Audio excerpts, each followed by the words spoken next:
Paul dit à Timothée, son fils spirituel, je t'exhorte à ranimer les dons spirituels que j'ai mis en toi. Je t'exhorte à ranimer ces dons. Car ce n'est point un esprit de timidité que Dieu nous a donné, mais un esprit de force, un esprit de capacité supérieure, un esprit de courage. Que quelqu'un me dise amen ce soir. Ce n'est point un esprit de timidité. Alléluia. Bien-aimé, quand tu écoutes ces paroles, tu dois comprendre une chose. Ce que Dieu nous a donné, c'est la force.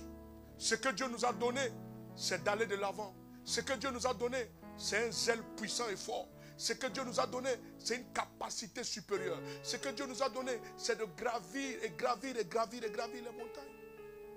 Ce que Dieu nous a donné, c'est la vision du non-stop. Oh, dis avec moi, je suis inarrêtable.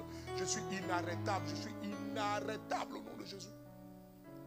Ce que Dieu nous a donné, c'est sa grâce. Sa grâce qui parle pour nous.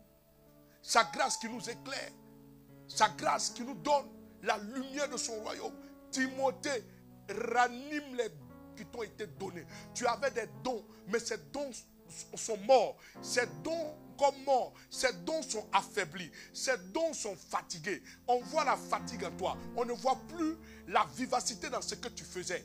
On ne voit plus justement la lumière que tu avais. On ne voit plus justement cette force que tu manifestais. On ne voit plus justement cette prestance que tu avais. Bien aimé, beaucoup de chrétiens ont perdu en prestance. Beaucoup de chrétiens ont perdu en éclat. Beaucoup de chrétiens ont perdu en capacité. Beaucoup de chrétiens ont vu leur niveau baisser. Combien de personnes sont en train de me suivre? Peut-être que tu es chanteur. Peut-être que tu es musicien, peut-être que tu es pasteur, peut-être que tu es évangéliste, peut-être que tu joues un rôle particulier, peut-être que Dieu t'a appelé à la libéralité. Je ne sais pas ce que Dieu t'a appelé à faire, mais est-ce que quelque part le don que Dieu t'a donné n'est pas en baisse de force? La Bible dit, ranime ce don. Aujourd'hui, Dieu te dit, ranime-le. Quel que soit ce qui arrive à ce don, quel que soit ce qui touche ce don, quel que soit ce qui arrive à ce don, ranime-le au nom puissant de Jésus. Ranime le don qui t'a été donné, Timothée. Tu dois comprendre qu'en Christ, lorsque le don commence à diminuer d'éclat, viens devant Dieu et demande à Dieu, ranime cette capacité. Demande à Dieu, ranime ma foi. Beaucoup de chrétiens voient leur foi en train de partir, mais n'osent même pas dire à Dieu, ranime ma foi. Pierre pouvait dire, oh Seigneur, saisis-moi. Dis à Dieu, saisis-moi. Saisis-moi, ranime les dons qui t'ont été donnés. Ce n'est point un esprit de timidité, mais un esprit de capacité supérieure qui nous a été accordé. Un esprit de force nous a été donné. Un esprit de sagesse nous a été donné. Bien-aimés, nous ne sommes pas appelés en tant que chrétiens à la médiocrité. Tout le monde doit comprendre ça. Toi, tu es en train de m'écouter. La Bible dit que ce n'est pas un esprit de timidité. La timidité, c'est tout ce qui est en lien avec le manque de confiance, la médiocrité, l'échec. Mais la Bible dit, ce n'est pas un esprit de timidité. En tant que chrétiens, nous devons être zélés dans tout ce que nous faisons. Quand nous nous levons publiquement, on doit savoir qu'ici, c'est un chrétien qui s'est levé. De tout ce que vous dites, de tout ce que vous annoncez, on doit voir en vous le zèle de Dieu. Tant que vous n'avez pas de zèle, vous ne pourrez convaincre personne. En tant que chrétien, beaucoup veulent évangéliser, mais sans zèle. Il ne suffit pas d'aller parler à quelqu'un, il faut avoir du zèle. Souvent même quand une personne ne veut pas vous croire, en voyant votre zèle, il croira. C'est votre zèle qui accroche. C'est votre zèle qui touche. C'est votre zèle qui impacte. Oh, quelqu'un me donne la main ce soir.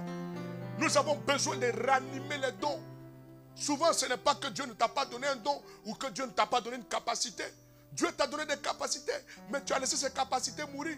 Dis-moi, qui peut utiliser un sabre tous les jours sans que justement la lame de ce sabre ne s'effrite? Mais lorsque la lame du sabre s'effrite, alors nous sommes appelés à l'aiguiser. Le fer doit aiguiser le fer, bien-aimé. Nous sommes appelés à aiguiser la lame de nos sabres, la lame de nos épées. Aiguise la lame, aiguise-la aujourd'hui. Bien-aimé, aiguise. Nous devons comprendre cela. L'esprit qui nous a été donné n'est point un esprit de timidité. Timothée, tu es en train de laisser la timidité prendre le dessus. Ranime le don pendant qu'il est temps. Je suis en train de parler à un Timothée qui m'écoute maintenant. Ranime le don. Ne laisse pas la timidité prendre le dessus. La timidité n'est pas la vision de Dieu. Aujourd'hui, ta tête est baissée, même devant certains esprits, même devant certains combats, parce que tu as laissé la timidité prendre le dessus. La timidité a pris le dessus, bien-aimé. Dans l'église, la timidité a pris le dessus. Personne ne veut se lever et œuvrer avec zèle. En sorte que quand quelqu'un est zélé, beaucoup lui souhaitent le malheur. Disent, parce qu'il est zélé, il va tomber, il va se fatiguer. Nous aussi, nous étions zélés hier. Mais voici,